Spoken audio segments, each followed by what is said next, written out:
جب انسان کسی سے محبت کرتا ہے تو اس کا اظہار اس کی گفتگو اور بیان کرنے کے انداز میں نظر آتا ہے۔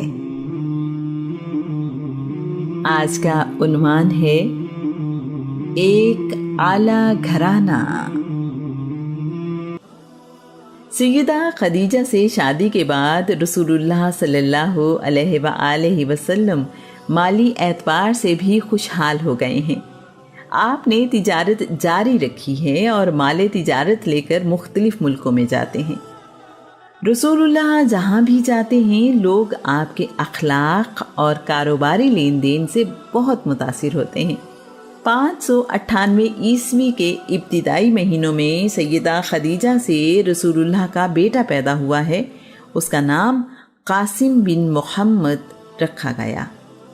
قاسم کی وجہ سے ہی رسول اللہ کی کنیت ابی القاسم یا ابو القاسم ہوئی۔ قاسم 2 سال کی عمر میں وفات پا گئے۔ 598 عیسوی کے آخری مہینوں میں رسول اللہ کے گھر بیٹی پیدا ہوئی۔ اس کا نام زینب بنت محمد رکھا گیا۔ سیدہ زینب کی شادی کم عمری میں ہی کر دی گئی۔ اس زمانے میں چھوٹی عمر میں شادی عام ہے۔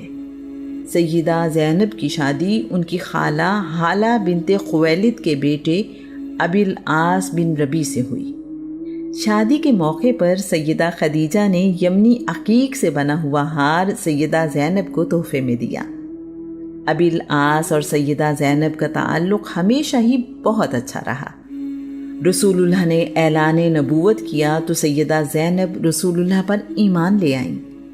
سیدہ زینب کی عمر اس وقت 11 سال تھی اور آپ کی شادی اعلان نبوت سے پہلے ہو چکی تھی۔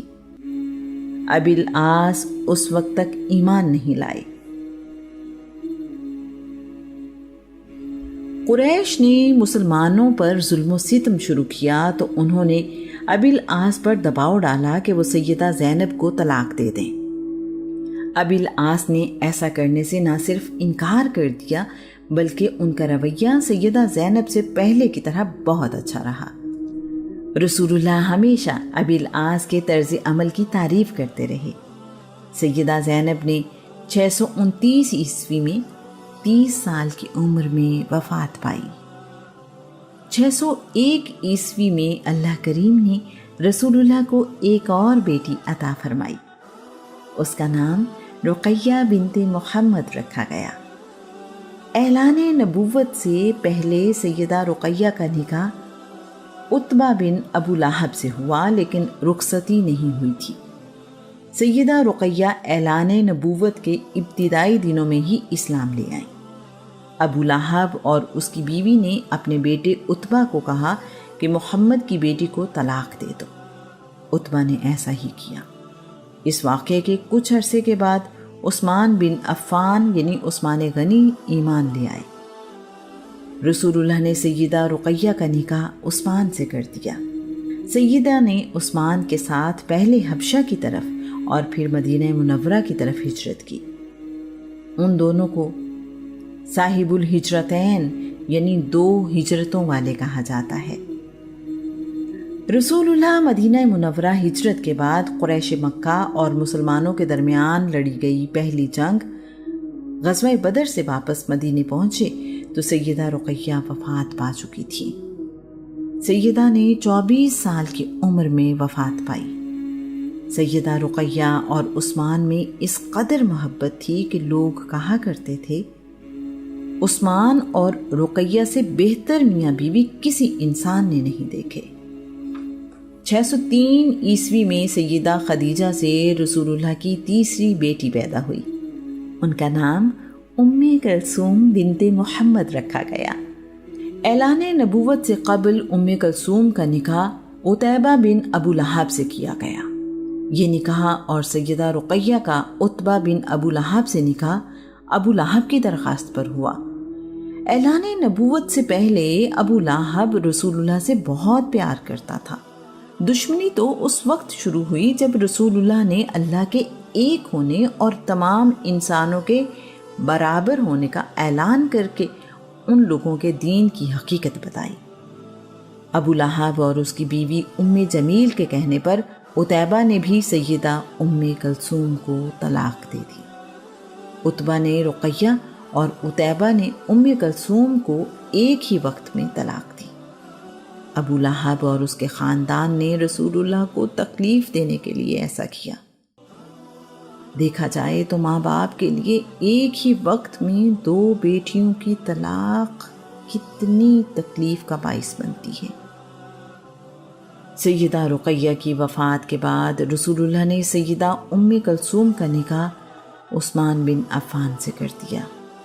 نکاح کے موقع پر رسول اللہ نے عثمان سے کہا، جبریل امین اللہ کریم کا پیغام لائے ہیں کہ میں اپنی بیٹی ام کلثوم کا نکاح اسی مہر پر جو رقیہ کے نکاح کے لیے مقرر تھا تمہارے نکاح میں دے دوں۔ عثمان کو یہ عزت حاصل ہوئی کہ رسول اللہ کی 2 بیٹیاں آپ کے نکاح میں آئیں۔ اسی وجہ سے عثمان کو ذوالنورین یعنی 2 نوروں والا کہا جاتا ہے۔ سیدہ ام کلثوم نے 28 سال کی عمر میں وفات پائی۔ سیدہ فاطمہ رسول اللہ کی چوتھی اور سب سے چھوٹی بیٹی ہیں۔ سیدہ فاطمہ بنت محمد بھی 605 عیسوی میں سیدہ خدیجہ سے پیدا ہوئیں۔ سیدہ فاطمہ اپنے بچپن میں تنہائی پسند ہیں، اپنی والدہ کے ساتھ ساتھ رہتی ہیں۔ سیدہ فاطمہ کے متعلق رسول اللہ نے کہا، فاطمہ میرے جگر کا ٹکڑا ہے، جس نے فاطمہ کو ناراض کیا اس نے مجھے ناراض کیا۔ سیدہ فاطمہ کی شادی علی ابن ابی طالب سے ہوئی۔ سیدہ فاطمہ کی عادتیں رسول اللہ سے بہت ملتی ہیں۔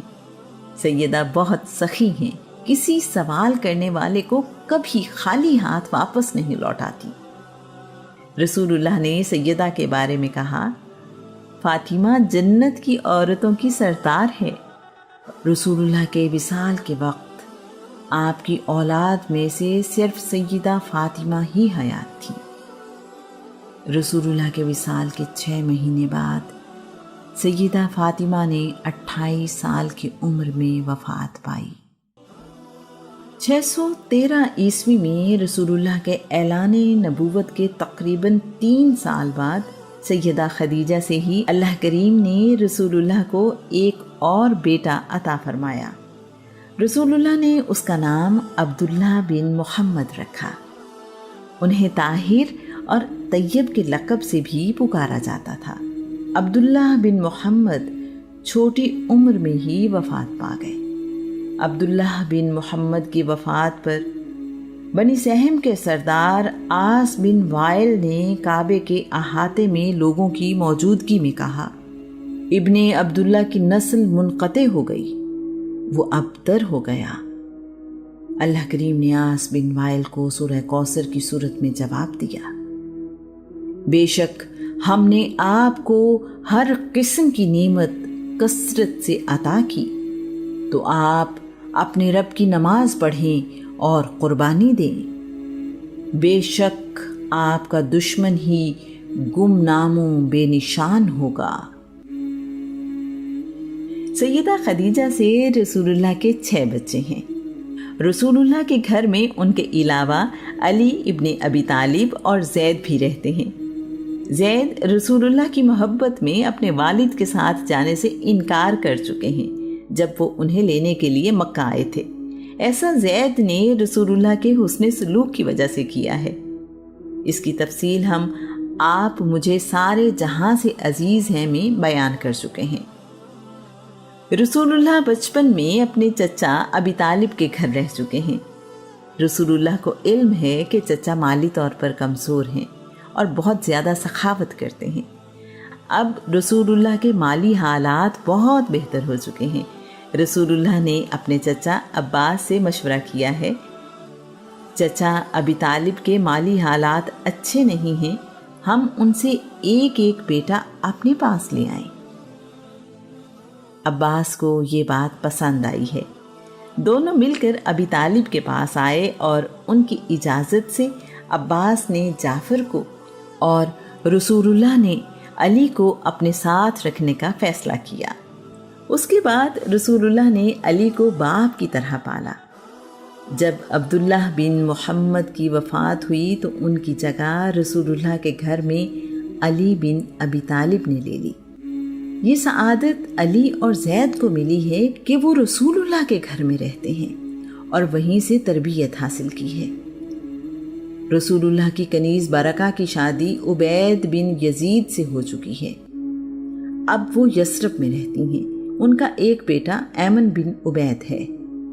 ان کے شوہر کا انتقال ہوا تو واپس مکہ آ گئی ہیں اور اپنے شوق سے رسول اللہ کے گھر رہنے لگی ہیں۔ رسول اللہ نے برکہ کا نکاح زید بن حارثہ سے کروا دیا ہے۔ برکہ ایک بار پھر رسول اللہ کی خدمت میں ہیں اور آپ کے گھر کا ایک فرد بھی۔ ان تمام لوگوں کے ملنے سے ایک اعلیٰ گھرانہ وجود میں آیا ہے۔ تاریخ ان سب لوگوں کی عظمت کی گواہ ہے۔ رسول اللہ کے بیٹے ابراہیم کو دودھ پلانے کے لیے ابو یوسف لوہار کی بیوی کو دایا مقرر کیا گیا۔ رسول اللہ اپنے بیٹے سے ملنے جایا کرتے۔ اس گھر میں جہاں دھواں ہوتا بغیر کسی شکایت کے بیٹھتے اور گود میں لے کر ابراہیم کو پیار کرتے تھے۔ ابراہیم کی وفات ہوئی تو رسول اللہ کی آنکھوں میں آنسو تھے۔ ام ایمن چیخ چیخ کر رو رہی تھی۔ رسول اللہ نے انہیں منع کیا تو ام ایمن نے کہا، آپ بھی تو رو رہے ہیں۔ رسول اللہ نے کہا، ایسے رونے سے منع کیا گیا ہے جیسے تم رو رہی ہو۔ چیخو پکار کے بغیر رونا اللہ کی رحمت ہے۔ آنکھوں میں آنسو ہیں، دل میں غم، لیکن ہم اس کے سوا کچھ نہیں کہتے جو ہمارے رب کو پسند ہے۔ اچھی خبر ملنے پر رسول اللہ کہتے ہیں، الحمدللہ رب العالمین۔ تمام تعریفیں اللہ کے لیے ہیں جو تمام جہانوں کا رب ہے۔ بری خبر ملنے پر رسول اللہ کہتے ہیں، الحمدللہ علی کل حال۔ تمام تعریفیں اللہ کے لیے ہیں، وہ جس حال میں بھی رکھے۔ رسول اللہ جب کسی بچے کو دیکھتے ہیں تو شفقت اور محبت سے اس کے سر پر ہاتھ پھیرتے ہیں۔ آج بھی بزرگ رسول اللہ کی عادت اپناتے ہوئے بچوں کے سر پر ہاتھ پھیر کر پیار دیتے ہیں۔ رسول اللہ کے گھر ان کے عزیزوں اور ان کے بچوں کا آنا جانا ہے۔ ان میں حکیم بن حسام، زبیر بن عوام، عمر بن عاص، سیدہ حالہ، عثمان بن مظعون اور خولہ شامل ہیں۔ زندگی بڑی بھرپور گزر رہی ہے۔ خاندان کے بچے اور بڑے بہت شوق سے رسول اللہ، سیدہ خدیجہ اور ان کے بچوں سے ملنے اور کھیلنے آتے ہیں۔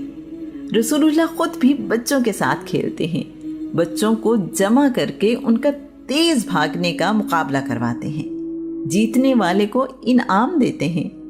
رسول اللہ اپنے گھر والوں سے بہت محبت کرتے ہیں اور ان کا خوب خیال رکھتے ہیں۔ ان کی اخلاقی تربیت کے ساتھ ساتھ ان کے ساتھ خوش گپیوں میں بھی مصروف رہتے ہیں۔ رسول اللہ کو کسی عزیز یا دوست کی بیماری کی خبر ملتی ہے تو آپ اس کی طبیعت پوچھنے کے لیے جاتے ہیں۔ اس کام کے لیے کوئی دن یا وقت مقرر نہیں ہے۔ جب بھی اطلاع ملتی ہے اور رسول اللہ وقت نکال پاتے ہیں تو خیریت پوچھنے چلے جاتے ہیں۔ رسول اللہ اپنے غیر مسلم رشتہ داروں، عزیزوں اور دوستوں کی بھی بیمار پرسی کرتے ہیں۔ بیمار کے سرہانے بیٹھ کر پوچھتے ہیں، تمہاری طبیعت کیسی ہے؟ بیمار کی پیشانی اور نبض پر ہاتھ رکھتے ہیں۔ بیمار کے لیے دعا مانگتے ہیں۔ بیمار سے کھانے کا پوچھتے ہیں۔ بیمار اگر کسی چیز کی خواہش کرے اور اس کے لیے نقصان دینا ہو تو منگوا کر دیتے ہیں۔ بیمار کو تسلی دیتے ہوئے کہتے ہیں، فکر نہ کرو، اللہ نے چاہا تو جلد صحت یاب ہو جاؤ گے۔ کھانے میں رسول اللہ بکری کی دستی، گردن اور پیٹھ کا گوشت شوق سے کھاتے ہیں۔ گوشت کے شوربے میں روٹی ڈبو کر کھانا رسول اللہ کو پسند ہے۔ اس کھانے کو سورید کہتے ہیں۔ شہد، سرکہ، خربوزہ، ککڑی، لوکی، کھچڑی اور مکھن پسند ہیں۔ ککڑی نمک لگا کر اور خربوزہ شکر لگا کر بھی کھاتے ہیں۔ دودھ کے ساتھ کھجور کا استعمال بھی رسول اللہ کو پسند ہے۔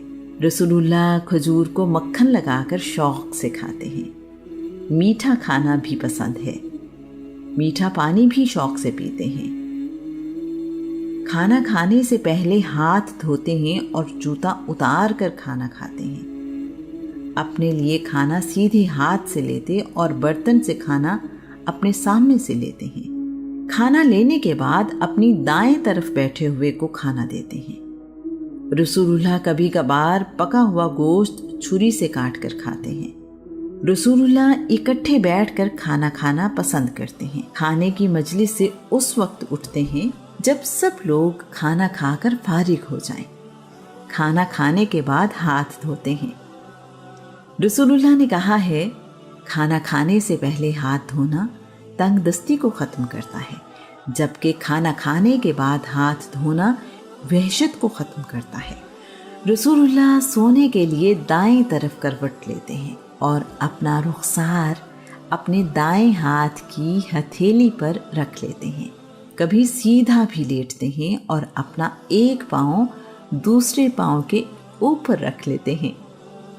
ایسی تاریک جگہ پر سونا پسند نہیں کرتے جہاں روشنی نہ ہو۔ سفر پر جانے کے لیے رسول اللہ جمعرات کے دن کو زیادہ پسند کرتے ہیں۔ سفر صبح کے وقت شروع کرتے ہیں۔ اگر کہیں راستے میں رکنا پڑے تو بھی صبح ہی دوبارہ سفر شروع کرنا پسند ہے۔ راستے میں کوئی ایسا کام پڑے جس میں سب کو حصہ لینا ہو تو رسول اللہ بھی سب کے ساتھ مل کر کام کرتے ہیں۔ رسول اللہ کو تفریح پسند ہے۔ آپ کو باغ میں سیر کرنا پسند ہے۔ کبھی اکیلے اور کبھی اپنے ساتھیوں کو لے کر باغ میں جاتے ہیں۔ تالاب میں نہانا بھی رسول اللہ کو پسند ہے۔ بارش میں کبھی کبھی نہایا کرتے ہیں۔ کبھی کبھار کنویں میں پاؤں لٹکا کر بھی بیٹھتے ہیں۔ تیز بھاگنے اور تیر اندازی کے مقابلے بھی کرواتے اور خود بھی حصہ لیتے ہیں۔ شادی بیاہ کے موقع پر آپ پسند کرتے ہیں کہ بچیاں دف بجائیں اور گیت گائیں۔ ایک انصاری بچی کے نکاح کے موقع پر رسول اللہ نے سیدہ عائشہ سے کہا، تم لوگ گانے کیوں نہیں گاتی؟ انصار کو ایسے موقع پر گانا بہت پسند ہے۔ رسول اللہ کرتا اور چادر پہنتے ہیں۔ آپ نے پاجامہ دیکھا تو اسے پسند کیا۔ رسول اللہ نے آخری دنوں میں اپنے لیے پاجامہ خریدا، لیکن پہننے سے پہلے ہی آپ کا وصال ہو گیا۔ اس گھر کا حج کم و بیش ہمیشہ ہی ہوتا رہا ہے۔ کعبہ وادی مکہ میں پہاڑوں کے درمیان نشیبی جگہ پر تعمیر کیا گیا ہے۔